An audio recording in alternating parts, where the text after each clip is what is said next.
So for some reason, the ifs function in Google Sheets is explained in a very complicated manner in other videos, so I wanted to explain it using a very simple way to understand it because it's not that difficult. It's just having several if statements, but it's a more streamlined and easier approach to it. So here's a simple explanation.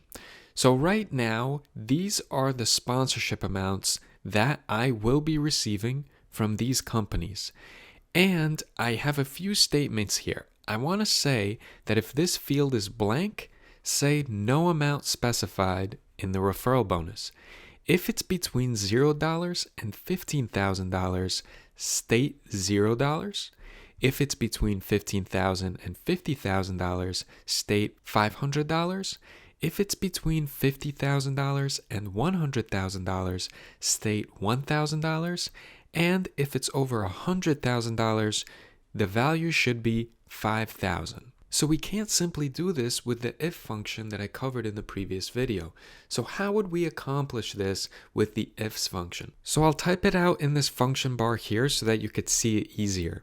So all I do is I type equals IFS. And there you see it says returns a value depending on multiple logical expressions. We're going to select that. And here, Google's really helpful. It's telling us that it needs a condition, and then it needs the value for the first condition. And then you could give a second condition, third condition, fourth condition, and values for each of those as well. So very simply, how do we put in if blank, say no amount specified? Well, very easy. We select this cell here, and we say that if this cell equals blank, which is two quotation marks next to each other, with nothing in between, that's blank, the value should be, again, we need this in quotation marks, no amount specified. Next, we're going to use a comma. Here's our second condition. If between 0 and 15,000, we want it to say $0. So how do we do that?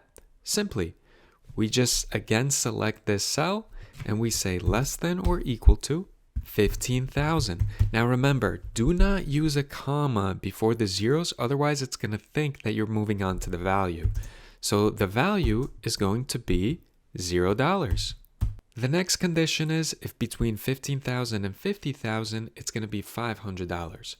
So here we can just simply select D2 and say less than or equals to 50,000.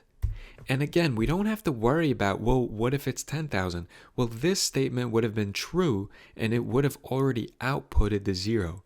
But because it didn't, we don't have to specify from 15,000 to 50,000. The program understands that. So Google Sheets will realize that. We don't need to point that out. So we just say if it's less than or equal to 50,000, then output the value in quotation marks 500. Next, we're going to look for this condition here. So here we're going to say if D2 is less than or equal to $100,000, then we're going to have it say $1,000. So let's write 1,000. And then for the last condition, we're going to say if it's over 100,000, then we are going to have a referral bonus of 5,000. So how do we do that? Very simply, we just select D2. We say greater than 100,000, comma, in quotation marks, 5,000. And now if we close parentheses and hit enter, we'll see that it's even suggesting an autofill. We're going to go ahead and select that. And you will see that for every value that's between 0 and 15,000, we achieved a 0 figure. And for every figure that's between 15,000 and 50,000, we achieved $500. And we'll see for one, there was even $5,000 because it exceeded $100,000. Now, I'm seeing something I don't like. Over here, even though this was empty, it said if blank, say no amount specified, but instead it's showing 0. And the mistake I made here is for some reason it added a space, even though I don't think we did it originally. So if I go ahead and I delete that space, because two quotation marks next to each other just means blank, and then I hit enter, you will see that now it works. It says no amount specified. So make sure that if you are trying to get a cell to be equal to blank, that it's just two quotation marks close to one another. There's no space in between. And now we see that if we're missing anything, it says no amount specified. And this is so much more helpful than just using if statements. Again, this is going to save you a lot of time. If you're a teacher and you want to assign grades, so A from 92 to 100, B from 85 to 92, so on and so forth, you can use an ifs function right here, and it's super duper helpful. Alright, so this part is extremely important, so please make sure that you're paying attention. The ifs function goes through the conditions in order, and this is important because as soon as it finds a condition that is true, it returns the value next to that condition and stops checking the rest. So you have to make sure that you're logically creating these in order. So for instance, it would make no sense for me to put D10 less than or equal to 100,000, return a value of 1,000, and then afterwards put something like less than or equal to 15,000, because clearly less than or equal to 15,000 is eclipsed by the less than or equal to 100,000.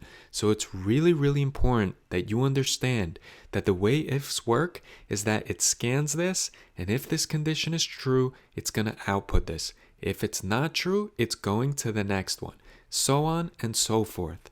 One limitation that I have to mention is that if none of these conditions are true, the ifs function returns an error.